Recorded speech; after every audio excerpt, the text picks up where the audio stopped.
પીવું તો રસોઈ કરતી બહુ જ બગાડતી હતી રસોડું તો, અને એટલું જ મેં કીધું હતું ને ત્યાર પછી મારાથી થઈ ગઈ ભૂલ મોટી ગડબડ, કેમ કે મેં પણ બગાડી નાખ્યું રસોડું, કેમ કે બધી ટામેટાની પ્યોરી નીચે ઢોળાઈ ગઈ હતી મારાથી તો.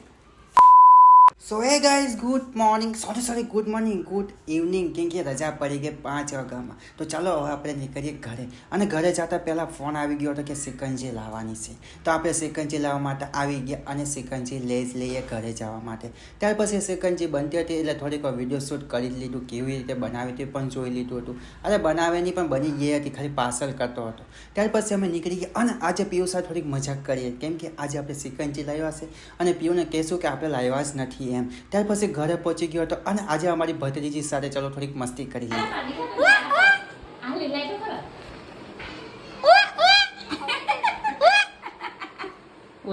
ત્યાર પછી હું મજાક કરીને અંદર આવી ગયો બેગ મૂકવા માટે, કેમ કે બેગ મૂકવું પડશે, એમાં સિકંજી છે અને મેં પીયુને કીધું જ નથી કે મેં સિકંજી લાવ્યો છે તે.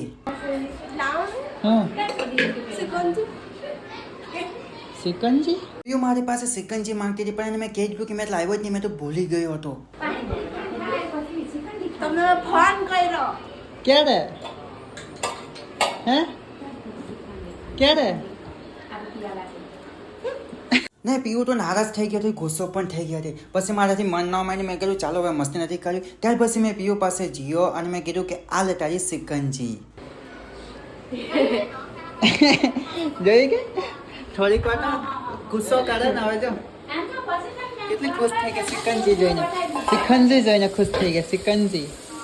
લે અને ત્યાર પછી હું વિચાર્યું કે ચાલો હવે આપણે નાઈસ લે, કેમ કે ગરમી જ બહુ થતી તો મેં નાહવા માટે જતો રહ્યો. 5 minutes later.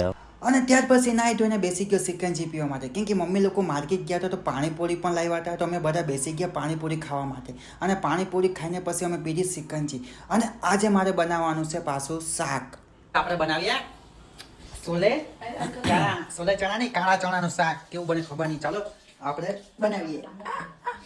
પીયુ અને ભાભીએ તો ટામેટા અને કાંદાને મસ્ત કાપી નાખ્યા હતા. બસ હવે એને મિક્સરમાં નાખીને મસ્ત બનાવવાનું હતું. અને આ છે આપણી રસોઈ. જો રસોઈ કરતી કેટલું બગાડે છે. રસોઈ કરે કે ખાલી બગાડવા માટે આવી છે એ ખબર નહીં પડે મને તો, કેમ કે પીયુ બગાડે જ બહુ. એટલું જ કીધું હતું ત્યાર પછી મેં ચાલુ કર્યું મિક્સર મશીનને ગ્રેવી બનાવવા માટે. અને આજે થઈ ગઈ મોટી ગડબડ મારાથી, બહુ જોરદાર ગડબડ. આજે બધી ટી-શર્ટ બગડી ગઈ. તો ગાય મશીન હલકું ફિટ નહીં થયેલું તો બધું નીકળી પડ્યું. આજે બધું બગાડી મૂક્યું. પીવો ખડાઈ ગયા હાલવા આજે બધું ડાગો આખું મશીન સાફ કરો પછી બધું કચું ના. તો પીયુને કહેતો કે તું જ બહુ બગાડે, પણ મારાથી ભૂલ થઈ ગઈ. મિક્સર મશીનમાં ટામેટા વધારે પડતા નાખી દીધા તો મિક્સર મશીનમાંથી બધું નીકળી ગયું, ટામેટાવાળું ગ્રેવી, અને બધું બગાડી નાખ્યું. તો ગાઈસ ચાલો મેં તો સાફ સફાઈ કરવાનો, કેમ કે મને પડશે જોર. તો મેં મળશું હવે નેક્સ્ટ વ્લોગમાં. તો બધાને બાય બાય, સી યુ.